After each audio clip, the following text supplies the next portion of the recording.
할렐루야, 조나치입니다. 오늘도 말씀을 하루를 시작합니다. 슬기로운 아침 시간 예레미야 34장 말씀입니다. 기독교를 정의할 수 있는, 표현할 수 있는 여러 단어들이 있는데 그 중에 한 가지를 선택하라면 약속이라고 저는 생각합니다. 기독교는 약속과 성취, 즉 언약과 성취로 이루어져 있습니다. 이 약속과 성취의 범위를 좀 크게 보면은요, 메시아가 오실 것이라는 구약의 약속이 신약에서 성취되었습니다. 그럼 이 약속과 성취의 범위를 조금 좁혀서 본다면은요, 십계명의 언약, 신명기 언약, 다윗의 언약 등이 있는데 이 약속들의 특징이 있습니다. 이 약속은 하나님께서 주신 말씀이라는 것입니다. 하나님의 말씀을 지키는 자에게는 다할 수 없는 놀라운 복이 주어질 것이고, 반대로 약속을 무시하고 지키지 않은 자들에게는 저주와 화가 임할 것이라는 하나님의 선포가 있었습니다. 또 하나, 이 약속과 성취의 특징이 무엇이냐? 방금 전에 말했던 것과 같이 하나님께서 주신 말씀이라는 것과 함께 인간이 먼저 시작한 것이 아니라는 것입니다. 하나님께서 시작하셨고 하나님께서 일방적으로 제정하셨습니다. 여기서 우리가 좀 오해가 없길 소망하는데요, 여기서 일방적이라는 말이 강압적이라는 말이 아닙니다. 일방적이라는 말 때문에 강압적이라고 혼동하시거나 오해하시면 안 돼요. 다시 말해서 언약은 하나님이 시작하셨고 하나님이 선포하신 것입니다. 그 이후 복과 화의 선택은 우리에게 달려있는 것이죠. 하나님의 약속을 믿고 믿음으로 행하면 하나님이 책임지신다, 그래서 복을 주시겠다는 것이고, 하나님의 약속을 신뢰하지 못해서 자신의 삶을 살아간다면 화가 임할 것이라는 뜻입니다. 그래서 우리는 이 약속을, 이 언약을 하나님의 은혜라 불러요. 왜 약속이 은혜예요? 벌을 주시기 위함이 아니라 복을 주시기 위하여서 약속하신 것들이니까요. 그러므로 우리가 조금 지혜롭다면, 하나님의 약속을 신뢰하며 은혜 안에 거하려면 하나님과 맺은 그 약속의 말씀들을 잘 지켜서 믿음의 백성으로 살아갈 때 하나님의 책임 안에 있는 것이니 그게 바로 지혜로운 영혼이고 그게 바로 복받는 길임을 여러분 꼭 기억하시면 좋을 것 같아요. 그런데 안타깝게도 오늘 말씀에서는 하나님의 말씀을 가볍게 여기면서 지키지 않았던 남유다 말기의 모습을 좀 볼 수 있습니다. 한마디로 남유다 말기의 사람들은 완악한 사람들의 모습이 드러나고 있어요. 그래서 하나님은 당신과 맺은 언약을 지키지 않았던 자들을 자비 없이 다루겠다라고 말씀하셨습니다. 본문의 배경입니다. 1절 말씀이에요. 바벨론의 느부갓네살 왕과 그의 모든 군대와 그의 통치하에 있는 땅의 모든 나라와 모든 백성이 예루살렘과 그 모든 성읍을 칠 때 말씀이 여호와께로부터 예레미야에게 임하여 이르시되 아멘. 남유다 말기의 상황은 한마디로 풍전등화와 같은 상황이었습니다. 바벨론의 느부갓네살 왕이 남유다 전체를 옥죄이고 있었어요. 견고한 요새들이 모두 적들의 손에 넘어간 상황이었고 이제 남유다가 곧 바벨론에 넘어가기 직전이었죠. 7절 말씀 보니까는요, 라기스와 아세가 이 두 성읍만 남아 있었고 나머지 모든 성읍들은 적들에게 넘어간 상태였습니다. 그런데 그때 이상한 일이 일어나요. 시드기야 왕부터 시작하여서 가진 자, 고관들이 다 한 가지 행위에 몰두합니다. 그것은 무엇이냐? 바로 노비를 풀어주어요. 8절 말씀이에요.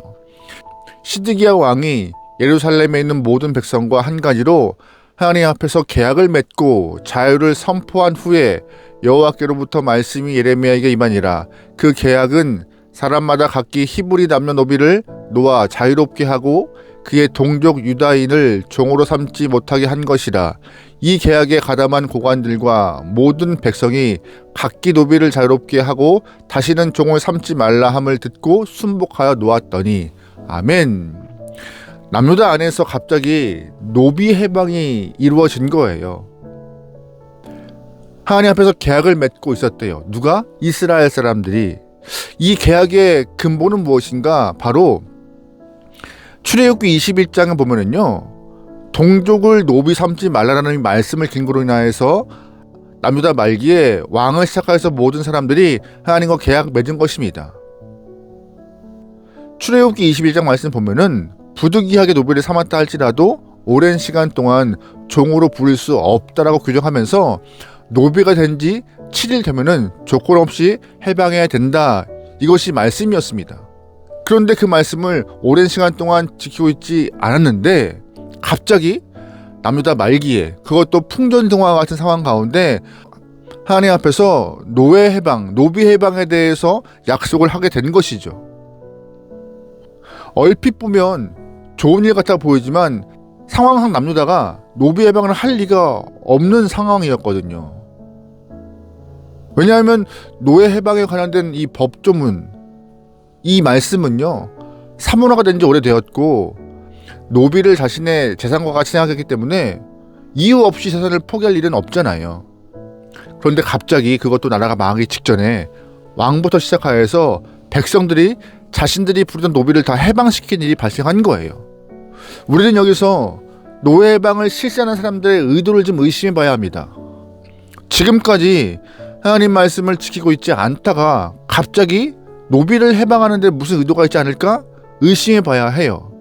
만약에 하나님 말씀을 지키려고 결단한 것이라면 하나님의 이 영원한 말씀을 신뢰하면서 그 말씀이 언약됨을 믿고 이전에 자신의 행동들을 반성하면서 노비를 해방했다면 다행이지만 남유다는 하나님의 말씀을, 그 약속의 말씀을 이용한 것밖에 안 되기 때문에 우리는 좀 의심을 가지고 상황을 좀 지켜봐야 합니다. 11절 말씀 볼게요. 후에 그들의 뜻이 변하여 자유를 주었던 노비를 끌어다가 복종시켜 다시 노비로 삼았더라. 잘 보세요. 방금 10절까지 말씀 보면은요, 노비를 해방했대요. 근데 바로 그 다음 절 11절 보니까는 그 풀었던 종들을 다시금 자신들의 종으로 삼아버리는 웃지 못할 일이 발생합니다. 그렇다면 이 10절과 11절 이 행간 사이에 분명히 어떠한 사건이 발생했다는 것입니다.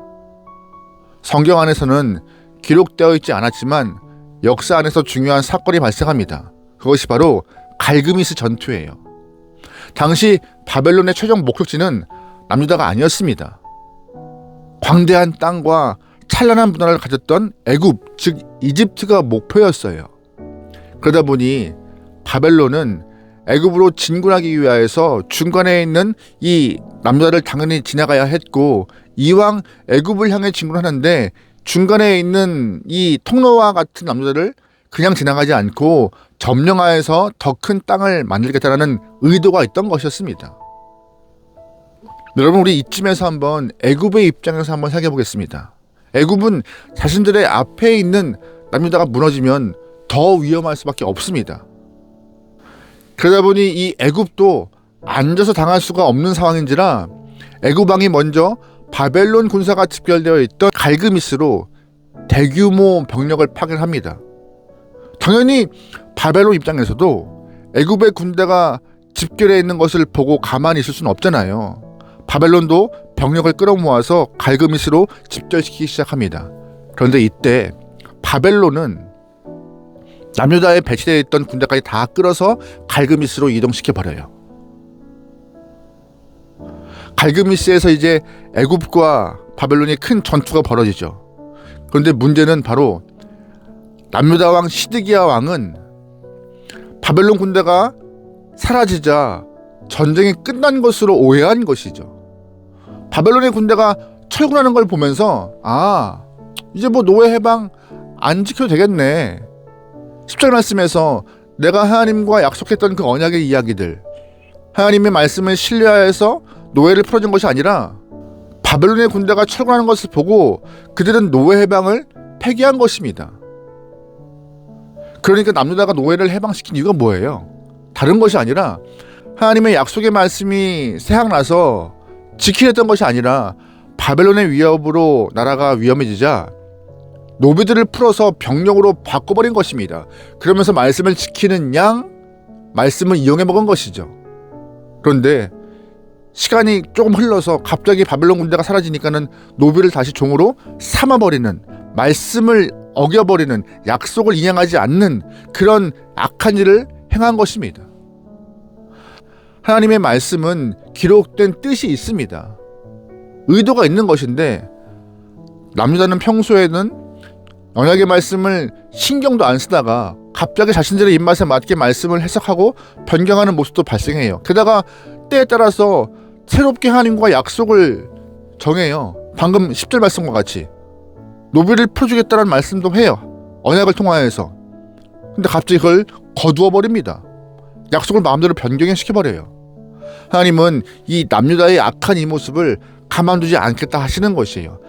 말씀도 임의로 해석하고 언약도 마음대로 파기하는 못된 모습을 하나님은 가만두지 않겠다 하시는 거였어요.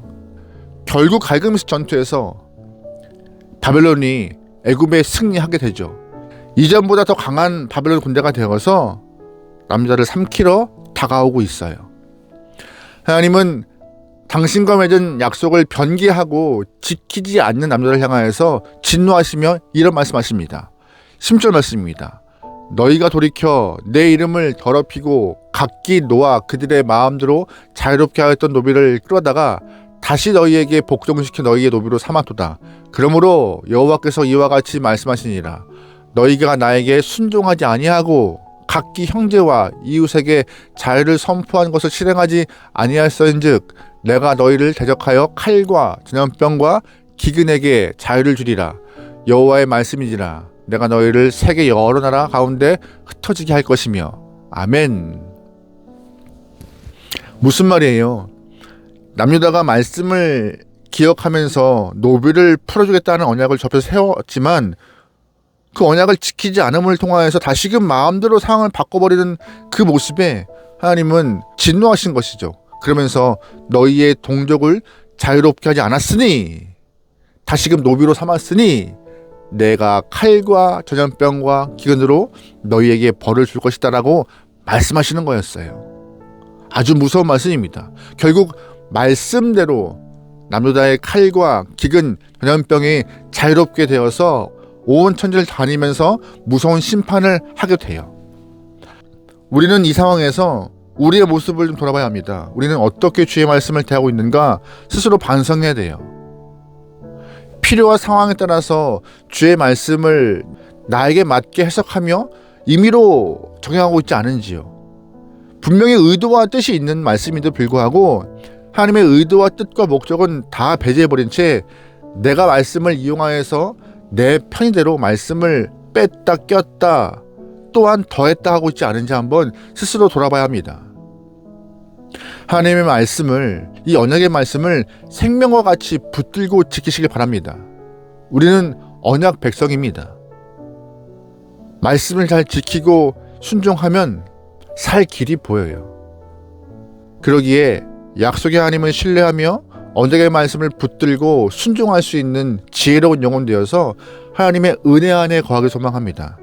그래야 우리가 살아요. 그래야 우리가 복받는 길인 것입니다. 오늘 하루도 말씀대로 행하여서 주님을 기쁘게 할 수 있는 여러분의 삶 되기를 주로 축원합니다. 아멘. 기도하시겠습니다. 하나님, 약속을 이행하시는 주님의 마음을 기억하면서 언제나 말씀을 기준 삼아 살아갈 수 있는 하나님의 귀한 영혼들에게 인도하여 주시옵소서. 주님이 허락하신 그 은혜의 말씀을 잘 상기하며 주의 뜻대로 살아가 주님의 기쁨이 되기 원하오니 우리에게 지혜와 결단과 용기와 순종의 힘을 더하여 주시옵소서. 모든 걸 맡기오며 예수님의 이름으로 기도합니다. 아멘.